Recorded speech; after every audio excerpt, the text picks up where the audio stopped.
إخواني المغاربة، السلام عليكم. هذا الموضوع اللي غادي نهضر عليه هو مجرد رأي متواضع ديالي دفعني ليه أو دفعتني ليه هذه الأوضاع الجزائرية الجديدة، القوة الإقليمية الضاربة كما سماها رئيسهم. هذه الجزائر التي تعاني الشعب ديالها أمرين من أجل الحصول على شيء من الحليب والزيت والسكر والعدس واللوبيا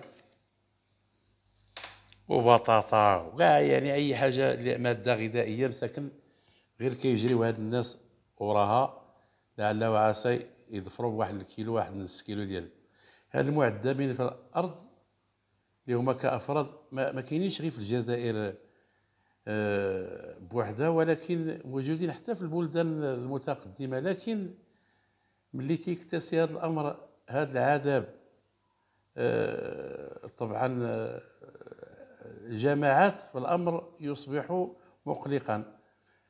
فبمجرد التفكير فيه كيثير كثير معدات ديال الأسئلة، تيولي الإنسان تيطرح على الأسباب والمسببات، خصوصا ملي كيكون أمام حالات تخص أفرادا بأعداد محدودة، ما تتخش غير أفراد بأعداد، وإنما تتعلق بشعوب تعيش هذه الأوضاع هذه والظروف المزرية هذه الصعبة، قد تصل في بعض الأحيان إلى مستوى الكارثة أو المأساة. هذه المسائل خص كل واحد يعرفها. في هذه الحالة تنكون قدام واحد الظاهرة اجتماعية ومجتمعية خطيرة. هذا اللي جعل منظمة الأمم المتحدة تدق ناقوس الخطر من خطرة لخطرة حول هذه الأوضاع المقلقة في بعض البلدان، والتي غالبا ما تعود إلى غياب الاستقرار السياسي الذي يولد شي أوضاع اقتصادية واجتماعية وحقوقية صعبة، قد تصل مداها إلى المجاعة كأقصى مستوى في العالم. هذه المسائل خصكم تعرفوها. وباش ما نبتعدوش على المحيط ديالنا الإقليمي، هنا كنشيروا إلى أن في قارتنا هذه الإفريقية توجد شعوب تعيش هذه الأوضاع المأساوية. كاين بعض الشعوب ديالنا كيعيشوها، وهذا الشيء إما بسبب النزاعات أو بالنزاعات العرقية أو الاضطرابات السياسية. لحقاش كثير بزاف كتحدث هذه الانقلابات العسكرية كما وقع اليوم في هذا الشيء ديال الدول ديال إفريقيا، يعني الغابون وما جرهما. هذه الانقلابات ولا تكون حروب أهلية وغيرها من العوامل والمظاهر ديال الاضطرابات في بلدان تعاني من الفقر والعوز وكل مظاهر الهشاشة. لكن الغريب باش تلقى من بين هذه الشعوب الإفريقية المعذبة في الأرض شعب ديال شمال إفريقيا، لا هو من الشعوب الفقيرة ولا هو يعاني من الحرب أو من الاضطرابات السياسية والاجتماعية، ومع ذلك فهو يعاني الأمرين من أجل الحصول على ما يسد به رمقه ويحارب به الجوع والعطش بسبب قلة المياه وندرة المواد الغذائية الأساسية. ولهذا السبب اخترت لكم كنموذج في هذا المقال الشعب الجزائري أو الشعوب الجزائرية، يعني شعب القبائل وشعب الأزواد وشعب الزوالي وشعب الصحراء الشرقية، الأراضي اللي هي مغربية. هاد الأراضي هذه كتزخر بثروات طبيعية هائلة تدر على خزينة الدولة الجزائرية ملايير ديال الدولارات. هذه البلاد هي تعتبر البلد الأكبر مساحة في إفريقيا بسبب ذاك الاستيلاء اللي دات ديال الأراضي اللي كانت خلات لها فرنسا الموروث عن الاستعمار، بحال الأراضي ديال ليبيا وتونس والمغرب ومالي، اللي جعلها قارة كبيرة بهذه المساحة الشاسعة صالحة لكل شيء، للفلاحة للزراعة، ومع ذلك فهم يعيشون الفقر والحرمان في أبشع صوره.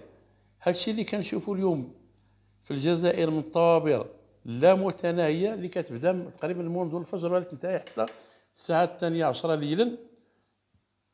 وما يحصل من واش اللي كيحصل ديال السباق، يتسابقون وراء الشاحنات الحاملة اللي كتوزع الحليب، هو يعتبر تنشوف أنا هو أمر مخجل ومقرف حقا. وما هذا إلا دليل على إفلاس هذا النظام العسكري المتحكم في رقاب الجزائر، في المتحكم في رقاب الشعب الجزائري. فوضع هذا الشعب يشكل استثناء بين الدول النفطية. فأين زعما فين مشات هذه الفلوس هذايا؟ فين مشات الثروات ديال هاد المعادن أو ديال هاد البترول والغاز، حتى أصبحت هذه الجزائر معرضة للجوع والعطش وكل أنواع الحرمان؟ الجواب يوجد في جزئين.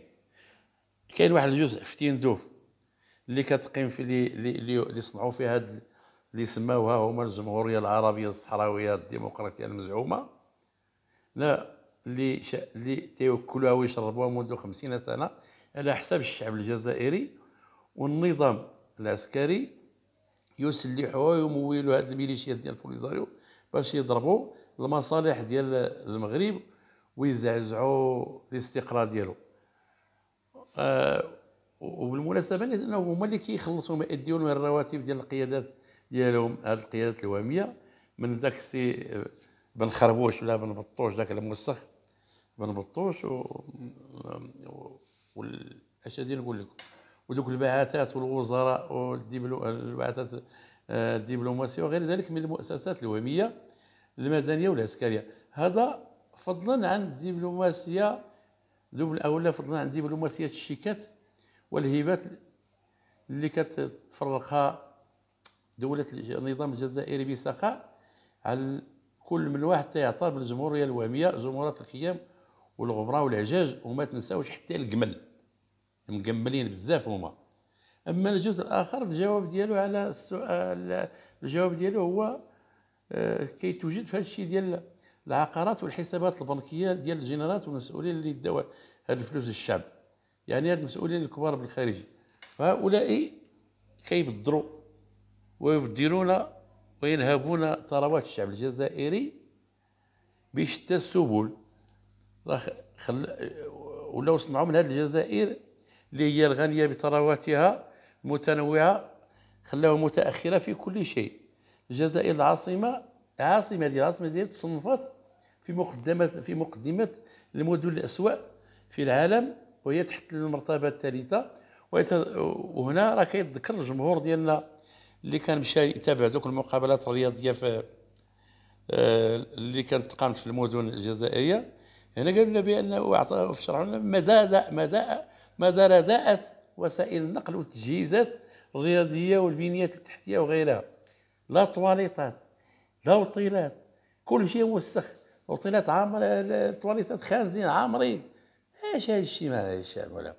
المهم في الاخر غادي نقول لكم كيف الجزائر، الجزائريين كاملين كلهم كيدينوا هذا النظام ديالهم الغبي، النظام الطبوني الشنقروحي الاهبل الارعن المستبد الفاسد والمفسد والعاجز.